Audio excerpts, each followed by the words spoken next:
Hello friends, my name is Antonio and I work at the Museum of Fine Arts in Boston. Today we're going to be doing some drawing from nature.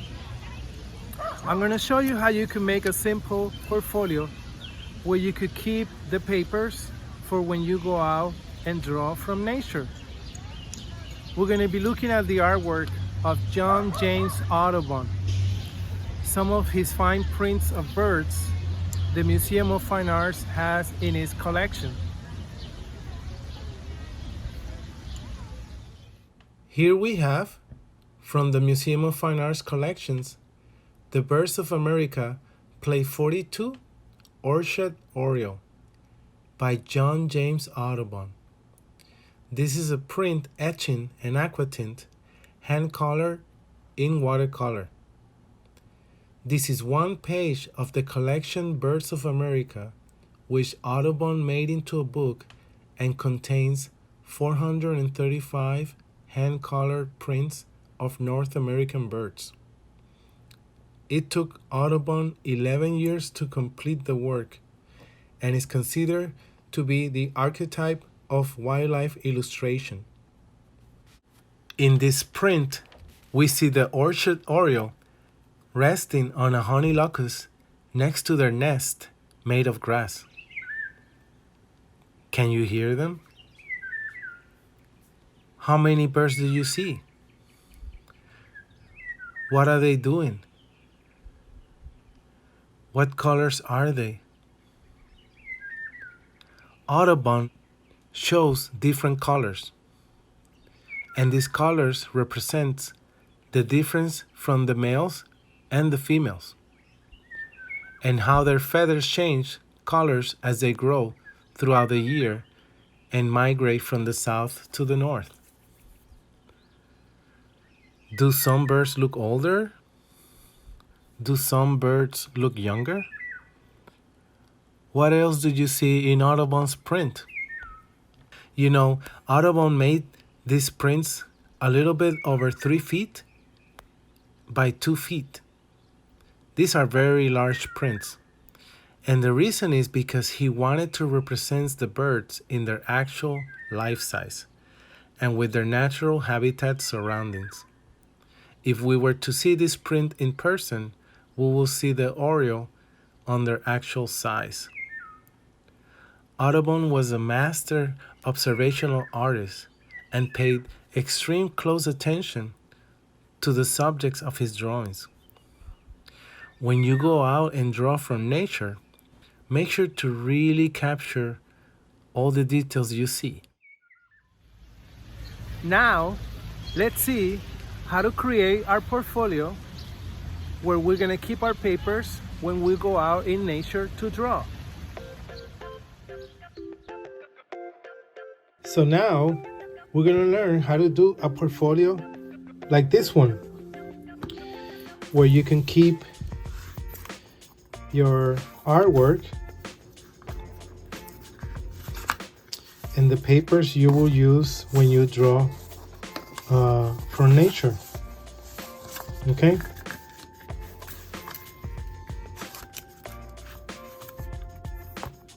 Let's see. You're gonna need some cardboard, just from a regular box. You're gonna need scissors, and you're gonna need some tape. It could be any tape, the thicker the better for the edges, but if you use a thinner tape, you could just tape a couple of layers. Okay, and I have already here a piece of cardboard that I cut out, and we could probably, think of the size of the paper that you want. And when you cut the box, you want to make sure that the main fold, right, like a book, is a piece that already in the box it's folded. Okay, So I'm gonna take my paper that I already have cut out on a certain size to measure here where the box folds, and just let me see, kind of make a mark with my pencil. Oh yeah, we need pencils too, and for when we go out in nature, we're gonna need at least basic colors of something to color with, either color pencils or crayons. So I'm gonna make a mark here. Let's see, leave some room for my paper to fit.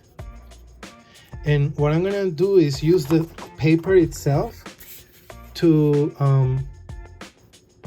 make my lines.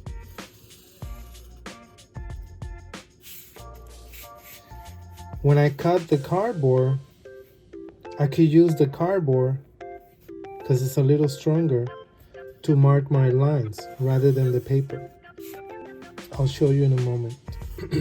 And whenever you cut lines and you want to get them straight, the paper can be lined up with the edge, and then you're gonna get your straight lines. So now we cut. I'm gonna try to cut both cardboards in one cut with the scissors. Let's see how that works. And don't worry about how it's gonna look with the edges, because we're gonna put tape, remember. Any box will do. If it's a smaller box, then you're gonna make a smaller portfolio.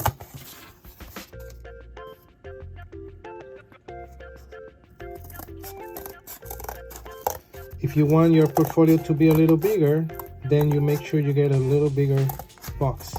But you see how now I already have my fold here. But you know, if it's a smaller box and you want to take two parts and tape them together, you could do that too. But I'm just taking advantage of a box that already has the fold there. Okay, so now with my leftover, I'm going to measure my flops. And the way I'm gonna do that, you see how I'm marking where the box ends? Kind of like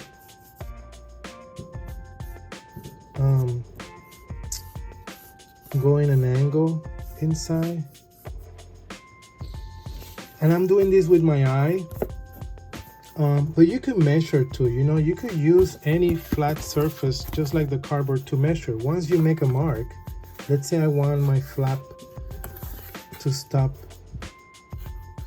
right here.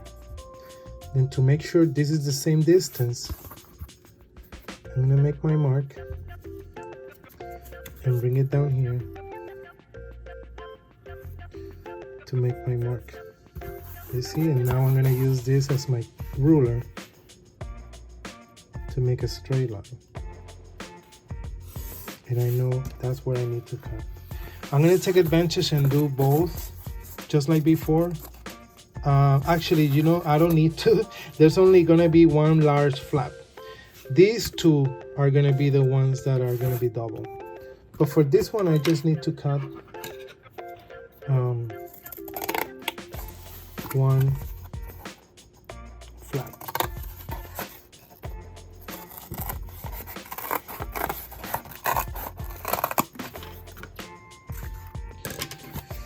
So this is gonna go here, you see, and then when we put our paper, this is gonna close it. Now we're gonna get the other two sides. I'm gonna put it like this. I'm gonna go and take my leftover cardboard, and that's too short. Let's see if I do this. And for this one, let's bring them in an angle too. Yep. What the angle does is that when you close this flap, you won't be bothered that you know, it can go over the other edge. So again, let's see, we could measure, you know, we could actually use this to trace it. And then here.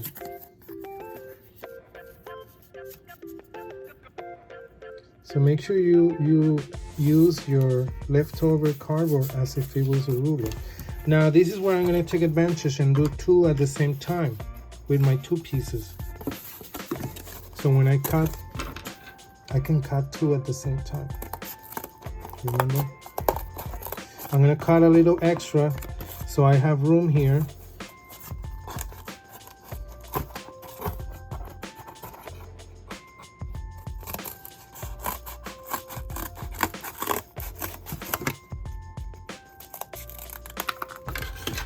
And I'm gonna get rid of my leftover. So basically it's gonna look like this when we tape it. Okay. Now I'm gonna tape it.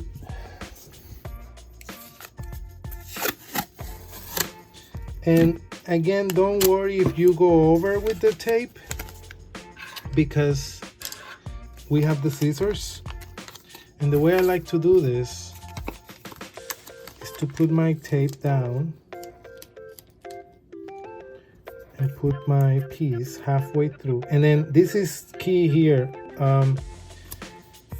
The space between this piece and this next one is what allows us to give space for the amount of paper we want in our portfolio, if that makes sense. Okay, so the more space, the more, when I fold it, I could put a bigger amount of paper. But I don't plan personally to have too much paper when I go out, so I'm gonna put it maybe here, and I'm taking in account to the other flaps that will intervene, you see. So I have that side, and make sure you always do with the tape the front and the back, okay? Otherwise it will get sticky on one of the sides, you see. So I did both sides, and I'm not worried about this yet. We're gonna cut them in a moment, okay? So same thing with the other side. I'm measuring, gonna put this down, maybe a little more room, because this is gonna be folding when this one also folds. And maybe around, I'm gonna try to keep them obviously line up. It's gonna be right here.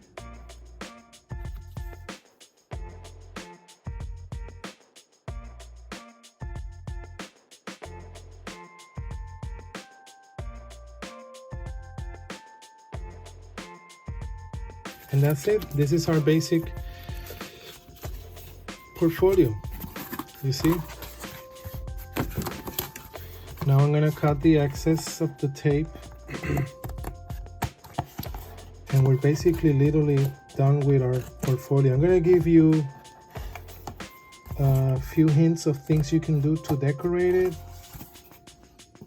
Obviously you can paint it, you can write on it,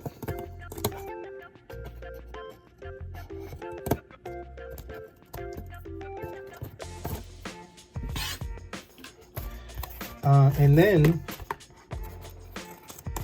you could add this part here. I know, yeah, I left it a little sticky, you see. So I'm gonna put a little piece of tape there to cover that. And I'm gonna go past what I need so then I can cut it clean. But whatever you do, if you decide to color it, paint it, one recommendation is that then you go back with your tape and you tape the borders, okay? You can tape the borders like this, for example. This is what I mean. You can go through every edge and do this, just to protect the edges of the cardboard.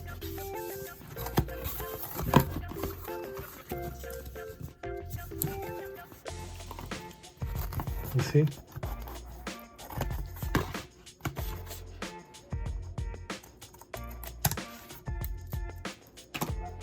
And that's it. This is our portfolio. And then here's where you keep your artwork. Here I have one that I did. And like I said, I keep my drawings. And the pictures are from a travel magazine that you get at the rest stops. From New England. You could also find on your mail maybe cards like this. You know, they're a little shiny paper, and then you can cut pictures from your mail, junk mail.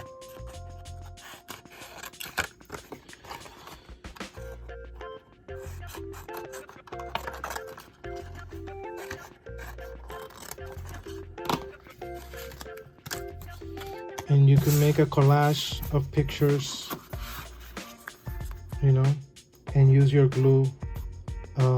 White glue will do it. And you glue it, and then maybe you put a little bit of glue on top. This will give in. So right now it's popping up open, right, naturally. But eventually with your use, it will give in and it will close. Another thing, if you're carrying a lot of things, you may want to have these two pieces separated and placed by tape, so there's a little more room here. Thank you.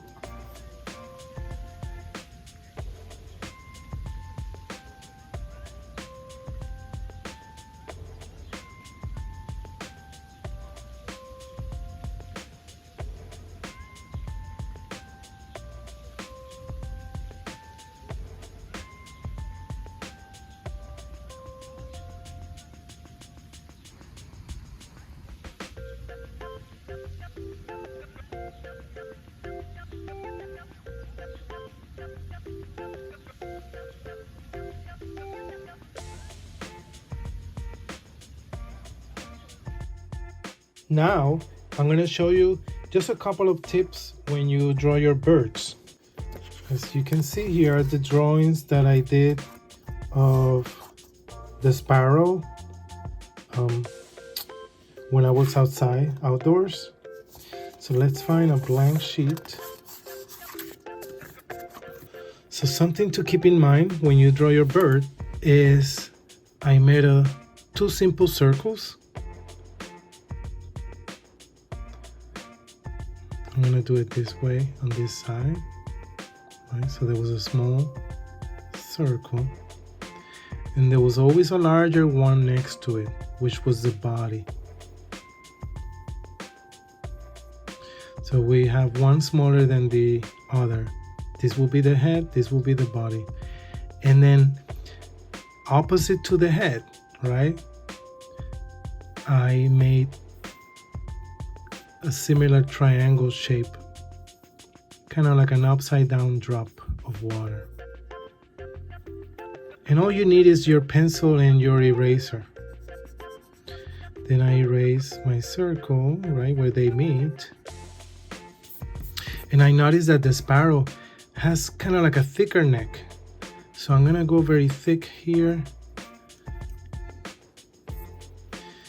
and thick here, you know. And I noticed the beak was thick too. So I'm gonna put a thicker beak. And here's gonna go our eye.